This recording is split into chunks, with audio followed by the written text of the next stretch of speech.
Such freedom of movement. It's amazing. We're a long way from that, but it's still so good to be flying.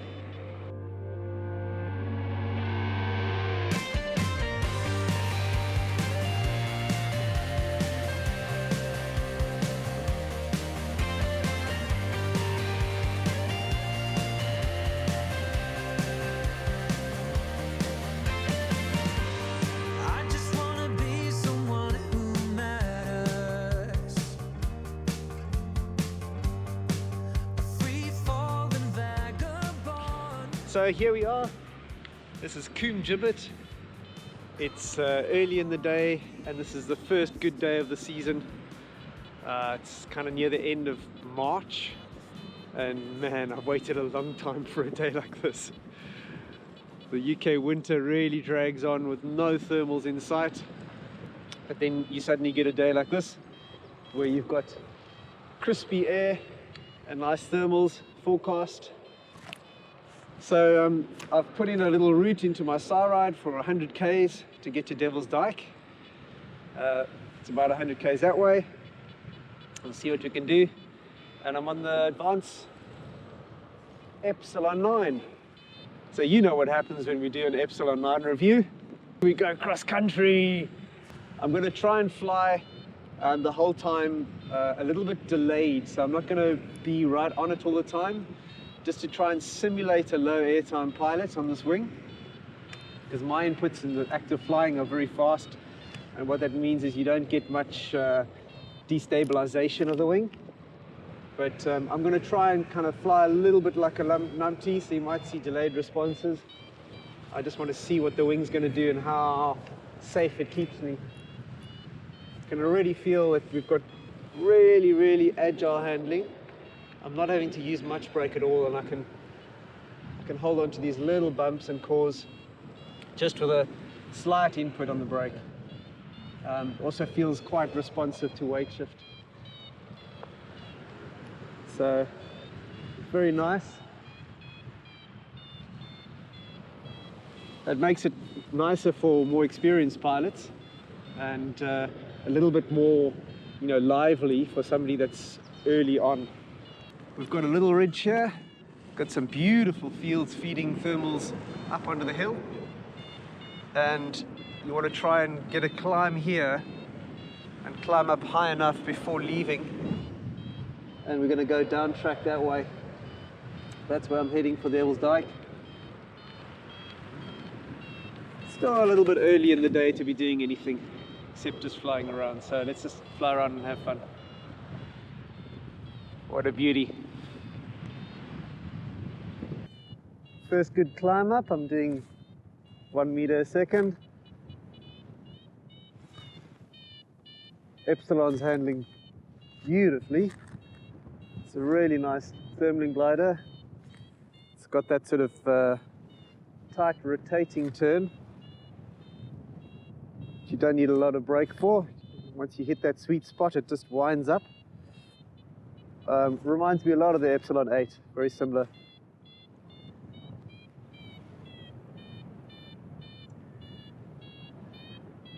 I haven't had that moment where it feels like it's dropping its wingtip into the thermal, which I got on the 8. So I think that's a little bit of an improvement. I mean, there it's rolling fairly easily, but it doesn't seem to go as far. It doesn't need to. You can see I've got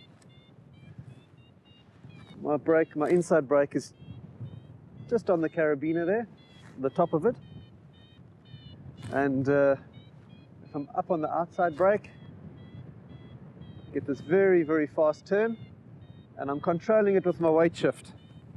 It is responsive to that, so I feel like I'm using a bit of feeling and experience to get this really sweet fast turn, but it's very nice for thermaling. So it's already getting to that point where I've got to decide, am I going to stay with this thermal and go cross country with it, or I'm going to stay on the hill and wait for something better.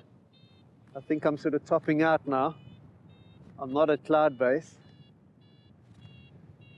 and Let's see, what's the time? It's only 10:30, which is very early to be leaving the hill. So at this stage, I just hold on to every little blip, and I'm just delaying the decision a bit longer.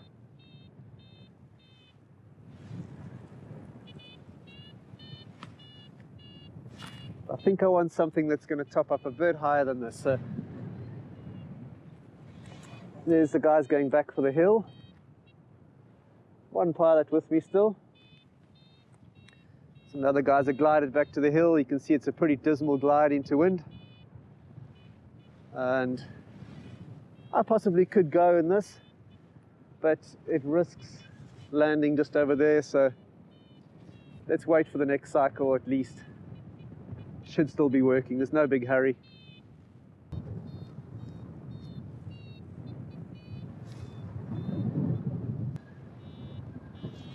Very sinky air here at the moment.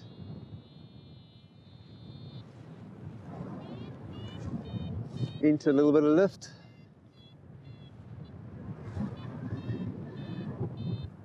You can see there the glider's definitely moving on the roll axis. It's giving me a fair amount of feedback that way. But it's it feels like it rolls and then it's reaching a sort of an elastic limit. It's not rolling and then becoming unstable. And I'm watching at the moment, I'm scanning ahead, and I'm just trying to see who's getting any kind of solid cause that I can shift over to.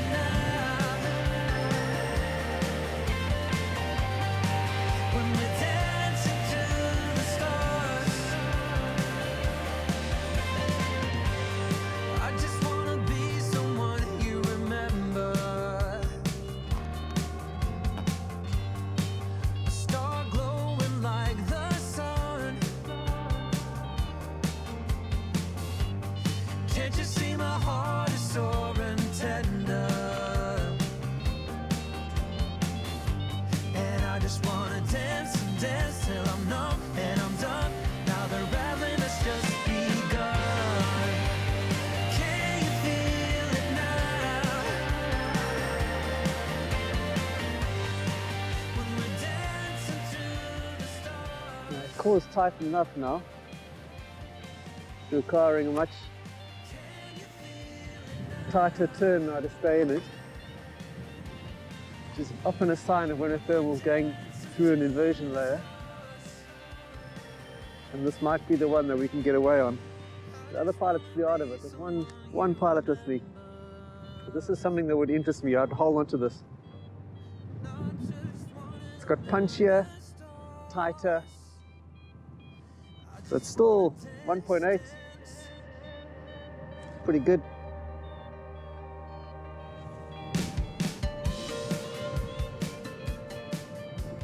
It's a 777 King that I'm staying with here. Reasonably matched.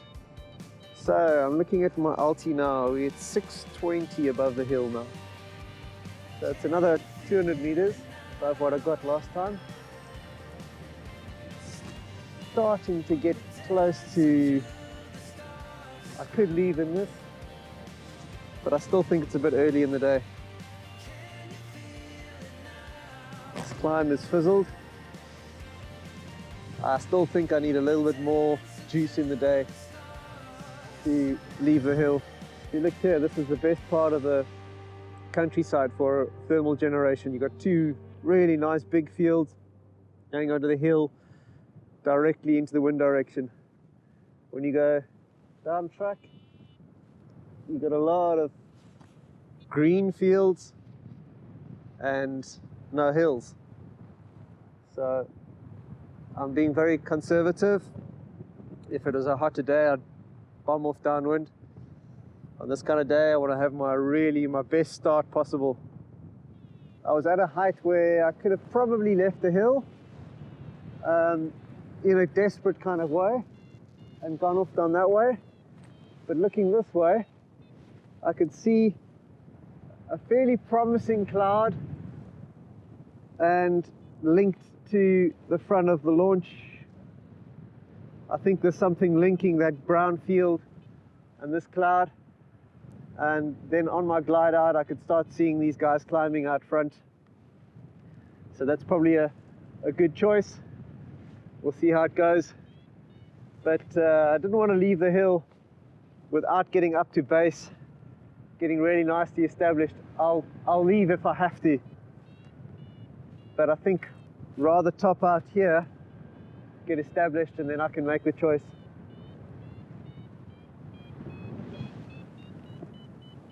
So there's the climb.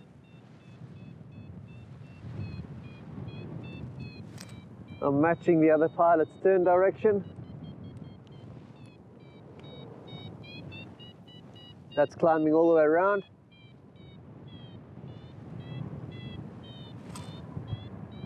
At this stage, I'm just turning tight and holding on to it.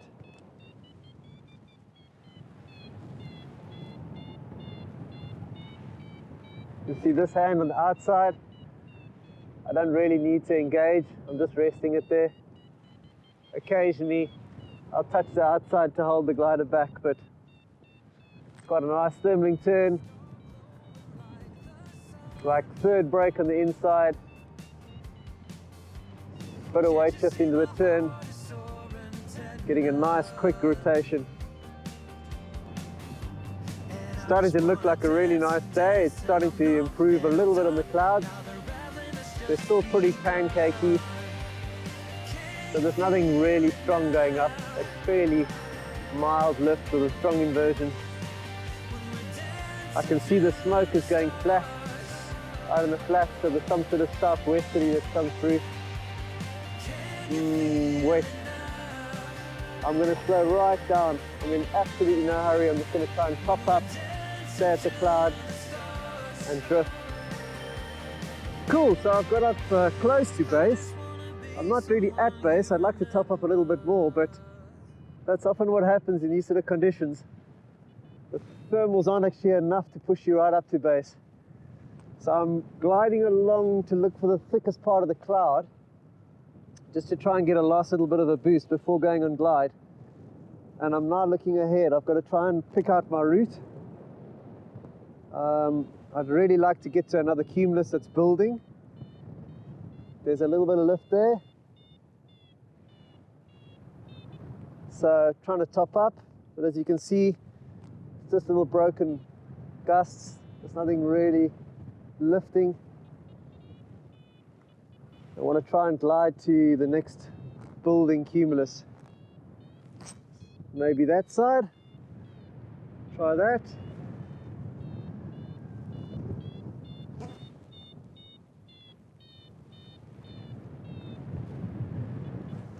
You can see how responsive this Epsilon is. Super responsive on turns. Guy's got a little bit of a climb there. This is downwind is like that. To get through the airspace, I've got to go to about there. So somewhere in between the two, I'll look for a climb. Looks like he's got a climb there. And I would also think maybe that little cloud. Looks to me like I've got something forming just over here. So I'll veer towards that way and maybe get that little bit of lift. That worked nicely. So I've glided across to this cloud. I've been working slow lift to get up to cloud base again. Still not getting quite up to cloud base. The other chap on the 777 King has glided off. I'm not going to be tempted to race and keep up. I'm just going to be very conservative and just try and work to get up this last little bit before I go on my transition. There's somebody that's catching me up from behind, but that's all right. Got a long way to go. It's quite nice having company on a glide, on a cross country like this over the flats.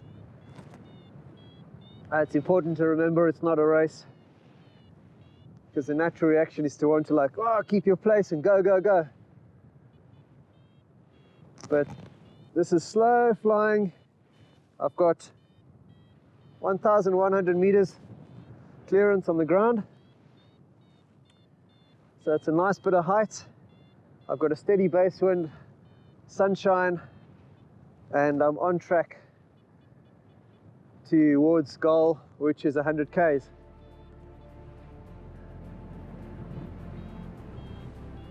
Lovely stuff. It's so good to get up. That feeling of freedom. Nothing like it. That's where we're headed.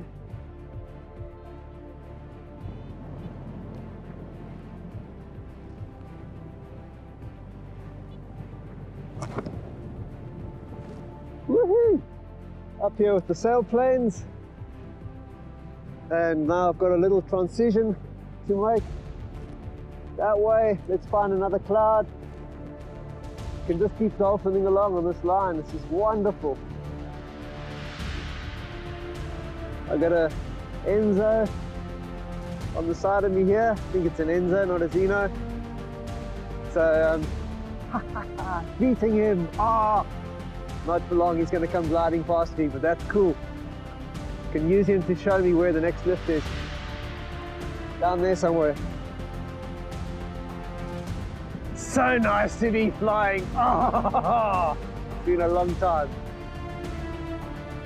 Hey, you beauty.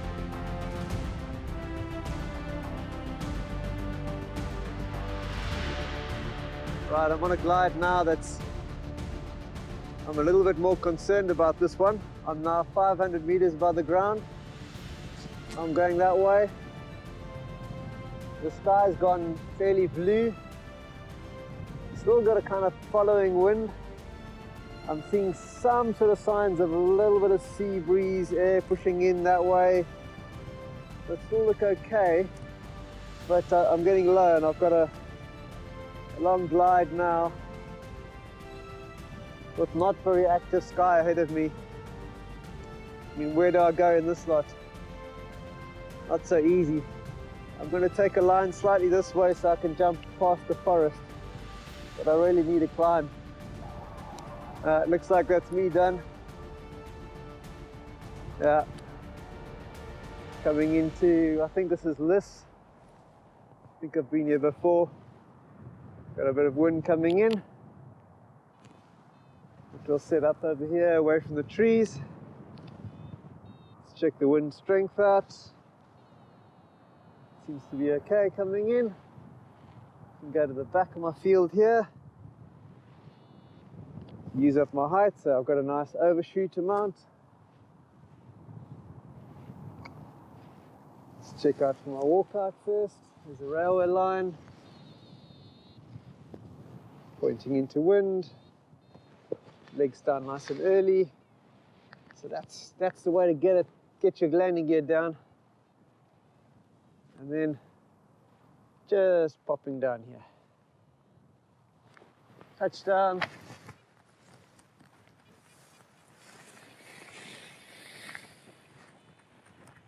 There we go. Down in this. Oh, what a pity. I was trying to get to Devil's Dyke, but that just went quiet on me. I don't know really where I could have found the lift. That's the game.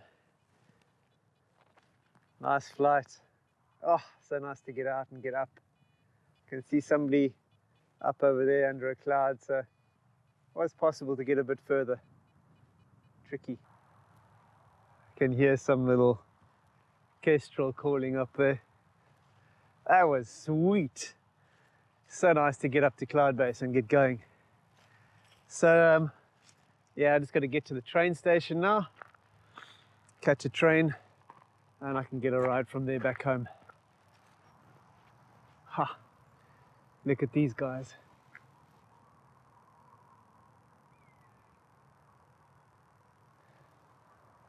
They're climbing out from the field where I landed. Let's just check that we're on the right road here. Yeah, that's into Liss. Right.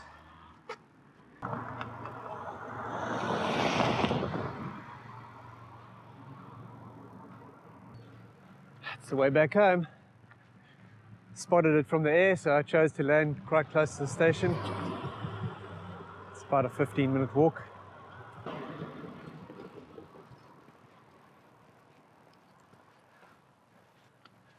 Right, so what about the Epsilon? Very nice to fly. I think it felt nicer on the larger size. I was kind of middle of the weight range on that, and I think middle of the weight range is a nice place. When I was right at the top of the weight range or just over, felt a little bit too reactive.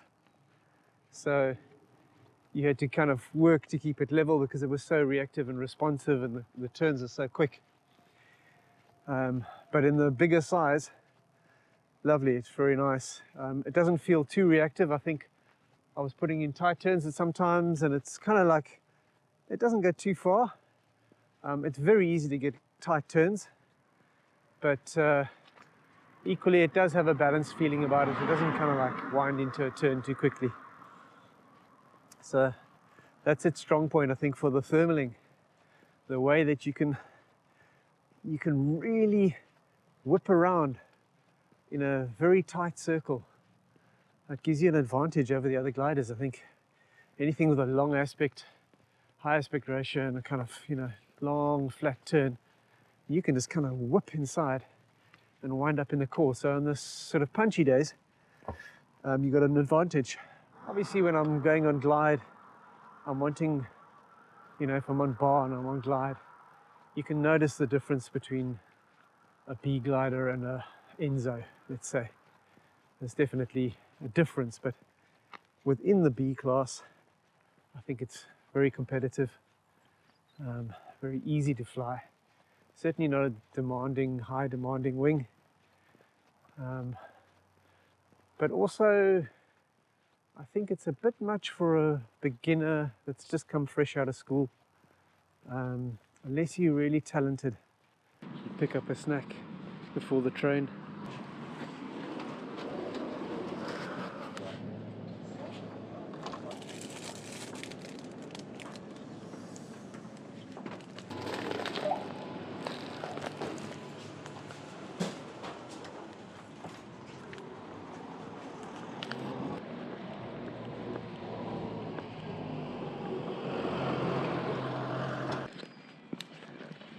Right, grabbed the lunch stuff.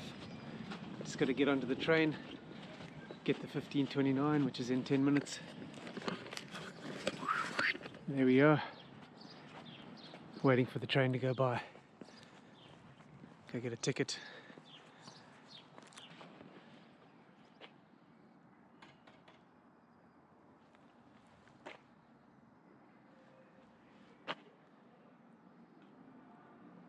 Other side of the line.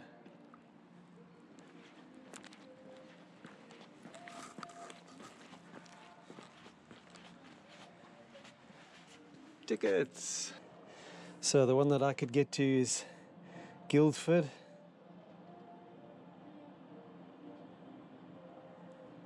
One way, £10. It's pretty expensive. That's just to save half an hour of driving for my family. You will need to travel in the front 6 carriages of the train. There's the ticket. That's the other train going the other way.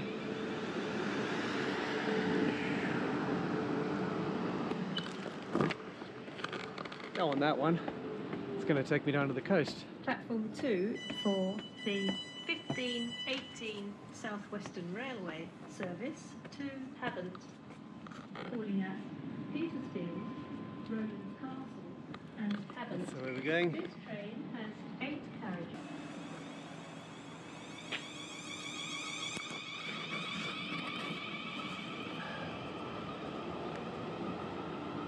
So the Epsilon 9 on launch, super easy, as expected. I mean, it's a low B there, very easy handling.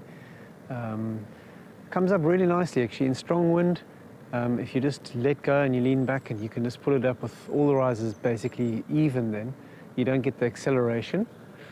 Comes up overhead and it doesn't want to dive ahead of you. It's very calming, it gets rid of the energy. I try to pull up fast to kind of over accelerate it.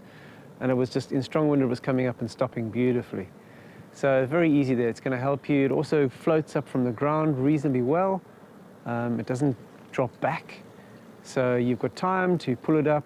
It's very easy and simple. I found in strong winds that the tips tended to want to come up, and you've got to be fairly aggressive to hold the wing down. But apart from that, absolutely perfect. You know, really, really nice and easy and simple on the ground. So launches, top marks. I don't think you can do much more for getting a glider to launch nicely. The runoff and flying outs felt very easy. In the flying, while I was thermaling around, I was conscious the whole time that I was trying to fly with a delayed response so that I didn't do my active flying inputs. And the glider is very forgiving in that way. It definitely doesn't pitch too much forward. It has limited energy, but there's quite a bit of movement, and I felt that it might be a bit unsettling for a first-timer. So I would suggest that you want to get the Alpha first as your first wing, and then this is the second wing, which is the way it's designed. And you kind of need to look at the range of a manufacturer to work out where the wing you're looking at is placed. So the Epsilon 9 is placed perfectly between the Alpha and the Yotta. So you've got a fairly good performing wing in the Alpha. You know, you can actually fly cross country on that and get going and fly.